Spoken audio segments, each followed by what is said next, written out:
24/3/2025 காலை முரளி. ஓம் சாந்தி. பாப்தாதா. இனிமையான குழந்தைகளே, இந்த ஞானம் உங்களை குளிர்விக்கிறது. இந்த ஞானத்தின் மூலம் காமம், கோபத்தின் தீ அணைந்து விடுகிறது. பக்தியின் மூலம் அந்த தீ முடிவதில்லை. கேள்வி: நினைவில் முக்கியமான முயற்சி என்ன? பதில்: பாபாவை நினைவில் அமரும் போது தேகம் கூட நினைவில் வரக்கூடாது. ஆத்ம அபிமானியாக ஆகி பாபாவை நினைவு செய்யுங்கள். இதுதான் உழைப்பாகும். இதில் தான் தடை ஏற்படுகிறது. ஏனென்றால் அரைக்கல்பம் தேக அபிமானிகளாக இருந்துள்ளீர்கள். பக்தி என்றால் தேகத்தின் நினைவாகும். ஓம் சாந்தி. நினைவு செய்வதற்கு தனிமை அதிகம் தேவை என்பதை குழந்தைகளாகிய நீங்கள் தெரிந்துள்ளீர்கள். எந்த அளவுக்கு நீங்கள் தனிமையில் அல்லது அமைதியில் பாபாவில் நினைவில் இருக்க முடிகிறதோ அந்த அளவிற்கு கூட்டத்தில் இருக்க முடியாது. பள்ளியில் கூட குழந்தைகள் படிக்கிறார்கள் என்றால் தனிமையில் சென்று படிக்கிறார்கள். இதில் கூட தனிமை வேண்டும். நடைபயிற்சி செய்ய செல்கிறீர்கள் என்றால் கூட அதிலும் கூட நினைவு யாத்திரை முக்கியமாகும். படிப்பு முற்றிலும் சகஜமாகும். ஏனென்றால் அரைக்கல்ப மாயின் ராஜ்யத்தில் இருந்ததினால் தான் நீங்கள் தேக அபிமானிகளாக ஆகிவிட்டீர்கள். முதலான எதிரியே தேக அபிமானம்தான். பாபாவை நினைவு செய்வதற்கு பதிலாக தேகத்தை நினைவு செய்து விடுகிறீர்கள். இதனை தேகத்தின் அகங்காரம் என்று சொல்லப்படுகிறது. இங்கே ஆத்ம அபிமானிகளாக ஆகுங்கள் என்று குழந்தைகளாகிய உங்களுக்கு சொல்லப்படுகிறது. இதில் தான் உழைப்பு தேவைப்படுகிறது. இப்போது பக்தி விலகிவிட்டது. பக்தி சரீரத்தின் மூலம்தான் நடக்கிறது. தீர்த்தங்கள் போன்றவற்றிற்கு சரீரத்தை கொண்டு செல்ல வேண்டியிருக்கிறது. தரிசனம் செய்வது இதை அதை செய்வதென்று செல்கிறது. சரீரம் செல்ல வேண்டியுள்ளது. இங்கே நீங்கள் நான் ஆத்மா என்று சிந்தனை செய்ய வேண்டும். நாம் பரமபிதா பரமாத்மாவை நினைவு செய்ய வேண்டும். அவ்வளவுதான். எந்த அளவிற்கு நினைவு செய்வீர்களோ அந்த அளவிற்கு பாவம் அழிந்து கொண்டே செல்லும்.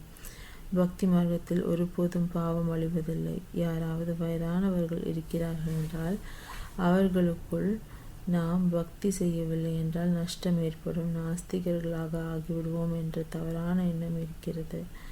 பக்தி என்பது தீ பிடித்ததைப் போல இருக்கிறது மற்றும் ஞானத்தில் குளுமை இருக்கிறது. இதில் காமம், கோபத்தின் தீ அழிந்து விடுகிறது. பக்தி மார்க்கத்தில் மனிதர்கள் எவ்வளவு பாவனை வைக்கிறார்கள், உழைக்கிறார்கள். பத்ரிநாத்திற்கு செல்கிறார்கள் என்று வைத்துக்கொள்வோம். மூர்த்தியின் சிலை காட்சியை பார்த்தார்கள். பிறகு என்ன? உடனே பாவனை உருவாகி விடுகிறது. பிறகு பத்ரிநாத்தை தவிர வேறு யாருடைய நினைவும் புத்தியில் இருப்பதில்லை. முன்பெல்லாம் நடந்தே செல்வார்கள். நான் அல்ப காலத்திற்கு மன ஆசைகளை பூர்த்தி செய்து விடுகின்றேன், காட்சிகளை ஏற்படுத்துகின்றேன் என்று பாபா கூறுகின்றார். மற்றபடி நான் இவைகளின் மூலம் கிடைப்பதில்லை. நான் இல்லாமல் ஆஸ்தி கிடைக்குமா என்ன? உங்களுக்கு ஆஸ்தி என்னிடமிருந்து தான் கிடைக்கும் அல்லவா? இவர்கள் அனைவரும் தேகதாரிகளாவார்கள். ஆஸ்தி ஒரு பாபாவிடம் இருந்து தான் கிடைக்கிறது. மற்றபடி இருக்கின்ற ஜடம் அல்லது உயிருள்ள அனைத்தும் படைப்புகளாகும். படைப்பிடமிருந்து ஒருபோதும் ஆஸ்தி கிடைக்க முடியாது. தூய்மையற்றவர்களை தூய்மையாக்கக்கூடியவர் ஒரு பாபாவே ஆவார். குமாரிகள் சங்க தோஷத்திலிருந்து அதிகம் பாதுகாத்து கொள்ள வேண்டும். இந்த தூய்மையற்ற தன்மையினால் நீங்கள் முதல் இடைக்கடைசியில் துக்கம் அனுபவிக்கின்றீர்கள் என்று பாபா கூறுகின்றார். இப்போது அனைவரும் தூய்மையற்றவர்களாக இருக்கிறார்கள். நீங்கள் இப்போது தூய்மையாக ஆக வேண்டும். நிராகாரமான பாபா தான் வந்து உங்களுக்கு கற்பிக்கின்றார். ஒருபோதும் பிரம்மா படிப்பிக்கின்றார் என்று புரிந்து கொள்ளாதீர்கள். அனைவருடைய புத்தியும் சிவபாபாவின் பக்கம் இருக்க வேண்டும். சிவபாபா இவர் மூலமாக கற்பிக்கின்றார். தாதிகளாகிய உங்களுக்கும் கற்பிக்கக்கூடியவர் சிவபாபா ஆவார். அவருக்கு என்ன மதிப்பளிப்பீர்கள்? நீங்கள் சிவபாபாவிற்காக திராட்சை, மாம்பழம் கொண்டு வருகிறீர்கள். நான் எதையும் சாப்பிடுவதில்லை என்று சிவபாபா கூறுகின்றார். அனைத்தும் குழந்தைகளாகிய உங்களுக்கே ஆகும். பக்தர்கள் படையல் போடுகிறார்கள் என்றால் பிறகு பங்கு வைத்து சாப்பிடுகிறார்கள். நான் சாப்பிடுகிறேனா என்ன? நான் குழந்தைகளாகிய உங்களுக்கு கற்பித்து தூய்மையாக்குவதற்காகத்தான் வருகின்றேன் என்று பாபா கூறுகின்றார். தூய்மையாக ஆகி நீங்கள் இந்த லக்ஷ்மி நாராயணன் அளவிற்கு உயர்ந்த பதவி அடைவீர்கள். என்னுடைய தொழிலே இதுதான். சிவபாபாவினுடைய மகா வாக்கியம் என்று தான் சொல்கிறார்கள். பிரம்மா பகவானுடைய மகா வாக்கியம் என்று சொல்வதில்லை. பிரம்மாவின் வாக்கியம் என்று சொல்வதில்லை. இவரும் முரளி சொல்கின்றார். ஆனால் எப்போது சிவபாபா தான் சொல்கின்றார் என்றே புரிந்து கொள்ளுங்கள். எந்த குழந்தைக்காவது நன்றாக அம்பு தைக்க வேண்டுமென்றால் நானே பிரவேசமாகி விடுவேன். ஞானத்தின் அம்பு வேகமானது என்று பாடப்படுகிறது அல்லவா? அறிவியலில் கூட எவ்வளவு சக்தி இருக்கிறது. அணுகுண்டுகள் போன்றவற்றினால் எவ்வளவு வெடிச்சத்தம் ஏற்படுகின்றது. நீங்கள் எவ்வளவு அமைதியில் இருக்கின்றீர்கள். அறிவியலின் மீது அமைதி வெற்றி அடைகிறது. நீங்கள் இந்த உலகத்தை தூய்மையாக்குகின்றீர்கள். முதலில் தங்களை தூய்மையாக்கிக் கொள்ள வேண்டும். நாடகத்தின்படி தூய்மையாக ஆகத்தான் வேண்டும். ஆகையினால் தான் விநாசமும் நாடகத்தில் அடங்கியுள்ளது. நாடகத்தை புரிந்து கொண்டு மிகவும் மகிழ்ச்சியாக இருக்க வேண்டும். இப்போது நாம் சாந்தி தாமத்திற்கு செல்ல வேண்டும். அது உங்களுடைய வீடு என்று பாபா கூறுகின்றார். வீட்டிற்கு குஷியோடு செல்ல வேண்டும். இதற்காக ஆத்ம அபிமானியாக ஆவதற்கு மிகவும் உழைக்க வேண்டும். இந்த நினைவு யாத்திரையில் தான் பாபா அதிகம் அழுத்தம் முக்கியத்துவம் கொடுக்கின்றார். இதில் தான் உழைப்பு இருக்கின்றது. நடக்கும்போது இங்கங்கு போகும்போது வரும்போது நினைவு செய்வது சகஜமாக இருக்கிறதா, அல்லது ஒரு இடத்தில் அமர்ந்து கொண்டு நினைவு செய்வது சகஜமாக இருக்கிறதா? பக்தி மார்க்கத்தில் கூட எவ்வளவு மாலை உருட்டுகிறார்கள். ராமா ராமா என்று ஜபித்து கொண்டே இருக்கின்றார்கள். ஒரு பலனும் இல்லை. பாபா குழந்தைகளாகிய உங்களுக்கு முற்றிலும் சகஜமான யுக்தியை கூறுகின்றார். உணவு சமையுங்கள், எதை வேண்டுமானாலும் செய்யுங்கள், பாபாவை நினைவு செய்யுங்கள். பக்தி மார்க்கத்தில் ஸ்ரீநாத் வாயிலில் போக் சமைக்கிறார்கள். வாயில் துணி கட்டி கொள்கிறார்கள். கொஞ்சம் கூட சப்தம் இருக்கக்கூடாது. அது பக்தி மார்க்கமாகும். நீங்கள் பாபாவை நினைவு செய்ய வேண்டும். அவர்கள் இவ்வளவு போக் வைக்கிறார்கள். பிறகு அவர்கள் சாப்பிடுகிறார்களா என்ன? வழிகாட்டிகளின் குடும்பம் இருக்கிறது. அவர்கள் சாப்பிடுகிறார்கள். இங்கே சிவபாபா நமக்கு கற்பிக்கின்றார் என்பதை நீங்கள் தெரிந்துள்ளீர்கள். நமக்கு சிவபாபா படிப்பிக்கின்றார் என்பதை பக்தியில் புரிந்துள்ளார்களா என்ன? சிவபுராணம் எழுதியுள்ளார்கள். ஆனால் அதில் சிவன், பார்வதி, சிவன், சங்கர் அனைத்தையும் ஒன்றாக்கி விட்டார்கள். அதை படிப்பதன் மூலம் ஒரு பலனும் இல்லை. ஒவ்வொருவரும் அவருடைய சாஸ்திரத்தை படிக்க வேண்டும். பாரதவாசிகளுக்கு ஒரு கீதையாகும். கிறிஸ்துவர்களுக்கு பைபிள் இருக்கிறது. தேவி தேவதைகளுடைய தர்ம சாஸ்திரம் ஒரு கீதையாகும். அதில் தான் ஞானம் இருக்கிறது. ஞானம்தான் படிக்கப்படுகிறது. நீங்கள் ஞானத்தை படிக்க வேண்டும். சண்டை போன்ற விஷயங்கள் எந்த புத்தகங்களில் இருக்கிறதோ அவற்றோடு உங்களுக்கு எந்த வேலையும் இல்லை. நாம் யோக பலம் உடையவர்கள். பிறகு உடல் பலம் உடையவர்களின் கதைகளை ஏன் கேட்க வேண்டும்? உண்மையில் உங்களுடையது சண்டை அல்ல. நீங்கள் யோக பலத்தின் மூலம் 5 விகாரங்களின் மீது வெற்றி அடைகிறீர்கள். உங்களுடைய சண்டை 5 விகாரங்களோடு ஆகும். அவர்கள் மனிதர்களோடு சண்டையிடுகிறார்கள். நீங்கள் தங்களிடம் உள்ள விகாரங்களோடு சண்டையிடுகிறீர்கள். இந்த விஷயங்களை சந்நியாசிகள் போன்றவர்கள் புரிய வைக்க முடியாது. உங்களுக்கு எந்த பயிற்சி போன்றவைகளும் கற்றுக் கொடுக்கப்படுவதில்லை. உங்களுடையது யோக பலமே ஆகும். நினைவு பலத்தின் மூலம் 5 விகாரங்களின் மீது வெற்றி அடைகிறீர்கள். இந்த 5 விகாரங்கள் எதிரிகளாகும். அதிலும் கூட தேக அபிமானம் முதலாவதாகும். பாபா கூறுகின்றார், நீங்கள் ஆத்மாக்கள் அல்லவா? ஆத்மாக்களாகிய நீங்கள் வருகிறீர்கள், வந்து கர்ப்பத்தில் பிரவேசிக்கிறீர்கள். நான் இந்த சரீரத்தில் அமர்ந்திருக்கிறேன். நான் கர்ப்பத்தில் செல்கிறேனா என்ன? சத்தியுகத்தில் நீங்கள் கர்ப்ப மாளிகையில் இருக்கின்றீர்கள். பிறகு ராவண ராஜ்யத்தில் கர்ப்ப சிறையில் செல்கின்றீர்கள். நான் பிரவேசிக்கின்றேன். இது தெய்வீக பிறப்பு என்று சொல்லப்படுகிறது. நாடகத்தின்படி நான் இதில் வர வேண்டியிருக்கிறது. இவருடைய பெயரை பிரம்மா என்று வைக்கின்றேன். ஏனென்றால் என்னுடையவராக ஆகியுள்ளார் அல்லவா? தத்தெடுக்கப்படுகிறார்கள் என்றால் எவ்வளவு நல்ல நல்ல பெயர்களை வைக்கிறார்கள். உங்களுக்கு கூட மிகவும் நல்ல நல்ல பெயரை வைத்திருக்கின்றேன். சந்தேஷியின் மூலம் மிகவும் அதிசயமான பெயர் பட்டியல் வந்தது. பாபாவிற்கு அனைத்து பெயர்களுமா நினைவிருக்கிறது? பெயரோடு எந்த வேலையும் இல்லை. சரீரத்திற்கு பெயர் வைக்கப்படுகிறது அல்லவா? இப்போது பாபா கூறுகின்றார், தங்களை ஆத்மா என்று புரிந்து கொள்ளுங்கள். பாபாவை நினைவு செய்யுங்கள். அவ்வளவுதான். நாம் பூஜிக்கத்தக்க தேவதைகளாக ஆகின்றோம். பிறகு ராஜ்யம் செய்வோம் என்பதை நீங்கள் தெரிந்துள்ளீர்கள். பிறகு பக்தி மார்க்கத்தில் நம்முடைய சித்திரங்களைத்தான் உருவாக்குவார்கள். தேவிகளுடைய நிறைய சித்திரங்களை உருவாக்குகிறார்கள். ஆத்மாக்களும் பூஜை நடக்கிறது. மண்ணினால் சாலிகிராமங்களை உருவாக்குகிறார்கள். பிறகு இரவு உடைத்து விடுகிறார்கள். தேவிகளையும் அலங்கரித்து பூஜை செய்து பிறகு சமுத்திரத்தில் கொண்டு போய் போட்டு விடுகிறார்கள். என்னுடைய ரூபத்தையும் உருவாக்கி படைத்த பிறகு என்னை கல்லிலும் முள்ளிலும் இருப்பதாக கூறிவிடுகிறார்கள் என்று பாபா கூறுகின்றார். அனைத்திலும் அதிகமாக என்னைத்தான் நிந்தனை செய்கிறார்கள். நீங்கள் எவ்வளவு ஏழைகளாக ஆகிவிட்டீர்கள். ஏழைகள்தான் பிறகு உயர்ந்த பதவியை அடைகிறார்கள். செல்வந்தர்கள் கஷ்டப்பட்டு தான் அடைகிறார்கள். பாபாவும் கூட செல்வந்தர்களிடமிருந்து இவ்வளவு செல்வங்களை பெற்று என்ன செய்வார்?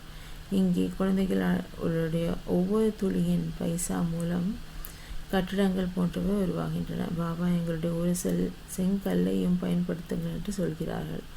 பதிலாக நமக்கு தங்கம் வெள்ளியினால் உருவாக்கப்பட்ட மாளிகை கிடைக்கும் என்று புரிந்து கொள்கிறார்கள். அங்கே தங்கம் அதிகம் இருக்கிறது. தங்கத்தினாலான செங்கற்கள் இருக்கும். அவற்றால் தான் கட்டிடம் உருவாக்கும் அல்லவா? எனவே பாபா மிகவும் அன்போடு கூறுகின்றார், இனிமையிலும் இனிமையான குழந்தைகளை, இப்போது என்னை நினைவு செய்யுங்கள்.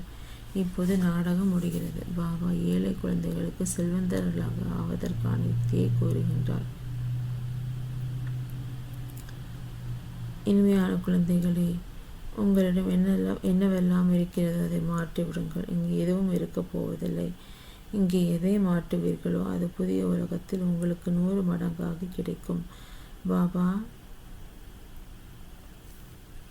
எதையும் கேட்பதில்லை. அவர் வள்ளலாக இருக்கின்றார். இந்த யுக்தி சொல்லப்படுகிறது. இங்கே அனைத்தும் மண்ணோடு மண்ணாக போகிறது. எதையாவது பயனுள்ளதாக மாற்றிக்கொண்டீர்கள் என்றால் உங்களுக்கு புதிய உலகத்தில் கிடைக்கும். இந்த பழைய உலகம் விநாசமாவதற்கான நேரமாகும். இது எதுவும் காரியத்திற்கு உதவாது. ஆகையினால் பாபா கூறுகின்றார், ஒவ்வொரு வீட்டிலும் பல்கலைக்கழகத்தோடு சேர்ந்து மருத்துவமனையை திறவுங்கள். அதன் மூலம் ஆரோக்கியம் மற்றும் செல்வம் கிடைக்கும். இதுதான் முக்கியமாகும். நல்லது.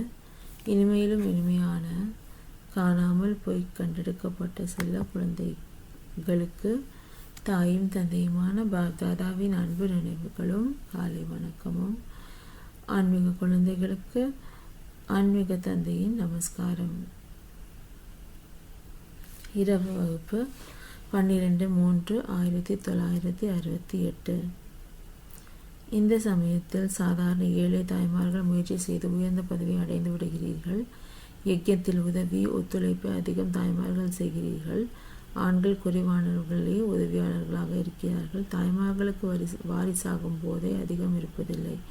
அவர்கள் விதைத்து கொண்டே இருக்கிறார்கள். தங்களுடைய வாழ்க்கையை உருவாக்கி கொண்டே இருக்கின்றார்கள். உங்களுடைய ஞானம் மிக சரியானதாகும். மற்றவை பக்தியாகும். ஆன்மீக தந்தை தான் வந்து ஞானத்தை கொடுக்கின்றார். பாபாவை புரிந்து கொண்டால் கண்டிப்பாக பாபாவிடமிருந்து ஆஸ்தியை எடுப்பார்கள்.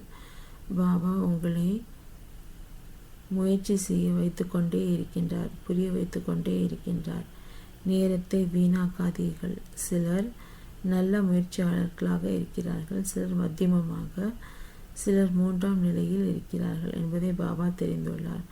பாபாவிடம் கேட்டீர்கள் என்றால் பாபா உடனே நீங்கள் 1ஆவதா 2ஆவதா அல்லது 3ஆம் நிலை முயற்சியாளர்களா என்று கூறிவிடுவார்.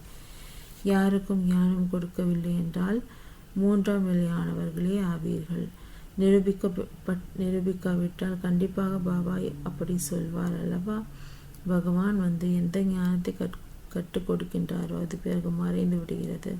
இது யாருக்குமே தெரியாது. நாடகத்தின் திட்டப்படி இது பக்தி மார்க்கமாகும். இதன் மூலம் யாரும் என்னை அடைய முடியாது, யாரும் சத்தியுகத்திற்கு செல்ல முடியாது.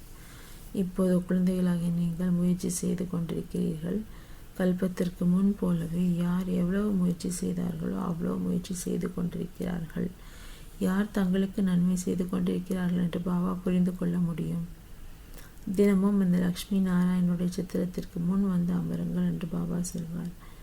பாபா தங்களுடைய ஸ்ரீமத்தின்படி நாங்கள் இந்த ஆஸ்தியை கண்டிப்பாக அடைவோம். தங்களுக்கு சமமாக மாற்றும் சேவையை கண்டிப்பாக செய்ய வேண்டும். சென்டரில் இருப்பவர்களும் எழுதுகின்றேன். இத்தனை ஆண்டுகள் படிக்கின்றீர்கள் எனும்போது யாருக்கும் படிப்பிக்க முடியவில்லை என்றால் என்ன தான் படித்தீர்கள்? குழந்தைகளின் முன்னேற்றத்தை ஏற்படுத்த வேண்டும் அல்லவா? முழு நாளும் சேவையின் சிந்தனை புத்தியில் செல்ல வேண்டும். நீங்கள் வானப்பிரஸ்திகள் அல்லவா? வானப்பிரஸ்திகளின் முதியோர் ஆசிரமம் இருக்கிறது. வானப்பிரஸ்திகளிடம் சென்று இறப்பதற்கு முன்னால் லட்சியத்தை சொல்லிவிடுங்கள். உங்களுடைய ஆத்மா சப்தத்தை கடந்து எப்படி செல்லும் என்பதை சொல்லுங்கள். தூய்மையற்ற ஆத்மா செல்ல முடியாது. பகவானுடைய மகா வாக்கியம், என்னை மட்டும் நினைவு செய்தீர்கள் என்றால் நீங்கள் வானப்பிரஸ்தத்தில் சென்று விடுவீர்கள். பனாரஸில் கூட நிறைய சேவை இருக்கிறது. நிறைய சாதுக்கள் காசி வாசத்திற்காக அங்கே இருக்கிறார்கள். முழு நாளும் சிவகாசிநாத் கங்கா என்று சொல்லிக்கொண்டே இருக்கிறார்கள். உங்களுக்குள் எப்போதும் குஷியின் கைத்தட்டல் ஒழித்து கொண்டே இருக்க வேண்டும். மாணவர்கள் அல்லவா, சேவையும் செய்கிறீர்கள், படிக்கவும் செய்கிறீர்கள். பாபாவை நினைவு செய்ய வேண்டும், ஆஸ்தியை அடைய வேண்டும். நாம் இப்போது சிவபாபாவிடம் செல்கின்றோம். இது மன்மனாபவ ஆகும். ஆனால் நிறைய பேருக்கு நினைவு இருப்பதில்லை. மற்றவர்களை பற்றி பேசிக்கொண்டே இருக்கிறார்கள். முக்கியமான விஷயம் நினைவாகும். நினைவுதான் நம்மை குஷியில் கொண்டு வரும். அனைவரும் உலகத்தில் அமைதி வேண்டும் என்று விரும்புகிறார்கள். உலகத்தில் அமைதி இப்போது ஸ்தாபனையாகி கொண்டிருக்கிறது என்று அவர்களுக்கு புரிய வைக்குமாறு பாபாவும் கூறுகின்றார். ஆகையினால் தான் பாபா லக்ஷ்மி நாராயணனுடைய சித்திரத்திற்கு அதிக மகத்துவம் அளிக்கின்றார். எங்கே சுகம், அமைதி, தூய்மை அனைத்தும் இருந்ததோ அந்த உலகம் ஸ்தாபனையாகி கொண்டிருக்கிறது என்று சொல்லுங்கள். அனைவரும் உலகத்தில் அமைதி ஏற்பட வேண்டும் என்று சொல்கிறார்கள். நிறைய பேருக்கு பரிசும் கிடைத்து கொண்டிருக்கிறது. உலகத்தில் அமைதியை ஸ்தாபனை செய்யக்கூடியவர் எஜமானனாகத்தான் இருப்பார் அல்லவா? இவர்களுடைய ராஜ்யத்தில் உலகத்தில் அமைதி இருந்தது. ஒரு மொழி, ஒரு ராஜ்யம், ஒரு தர்மம் இருந்தது. மற்ற ஆத்மாக்கள் அனைவரும் நிராகார உலகத்தில் இருந்தனர். அப்படிப்பட்ட உலகத்தை ஸ்தாபனை செய்தது யார்? அமைதியை ஸ்தாபனை செய்தது யார்? வெளிநாட்டினரும் இவர்களுடைய ராஜ்யம் இருந்தபோது இது சொர்க்கமாக இருந்தது என்று புரிந்து கொள்வார்கள். உலகத்தில் அமைதி இப்போது ஸ்தாபனையாகி கொண்டிருக்கிறது. காலை நடைபயிற்சியில் கூட இந்த லக்ஷ்மி நாராயணனுடைய சித்திரத்தை கொண்டு செல்லுங்கள் என்று பாபா புரிய வைத்திருந்தார். அதன் மூலம் அனைவருடைய காதுகளிலும் இந்த ராஜ்யம் ஸ்தாபனையாகி கொண்டிருக்கிறது என்பது விளட்டும். நரகத்தின் விநாசம் எதிரிலேயே உள்ளது. நாடகத்தின்படி கொஞ்சம் நேரம்தான் இருக்கிறது என்பதை தெரிந்துள்ளீர்கள். மிக பெரியவர்களின் அதிர்ஷ்டத்தில் இப்போது இல்லை. இருந்தாலும் பாபா முயற்சி செய்ய வைத்து கொண்டே இருக்கின்றார். நாடகத்தின்படி சேவை நடந்து கொண்டு இருக்கின்றது. நல்லது. இரவு வணக்கம். தாரணைக்கான முக்கிய சாரம். 1. சங்க தோஷத்திலிருந்து தங்களை மிகவும் பாதுகாத்து கொள்ள வேண்டும். ஒருபோதும் தூய்மையற்றவர்களின் சேர்க்கையில் வரக்கூடாது. அமைதி பலத்தின் மூலம் இந்த உலகத்தை தூய்மையாக்கும் சேவை செய்ய வேண்டும். 2. நாடகத்தை நல்ல விதத்தில் புரிந்து கொண்டு மகிழ்ச்சியாக இருக்க வேண்டும். தங்களுடைய அனைத்தையும் புதிய உலகத்திற்காக மாற்றிவிட வேண்டும். வரதானம். தந்தை மூலமாக வெற்றி எனும் திலகம் பெற்று சதா நம்பிக்கைக்குரியவராக ஆகி உள்ளம் எனும் ஆசனத்தில் அமர்பவராகுக.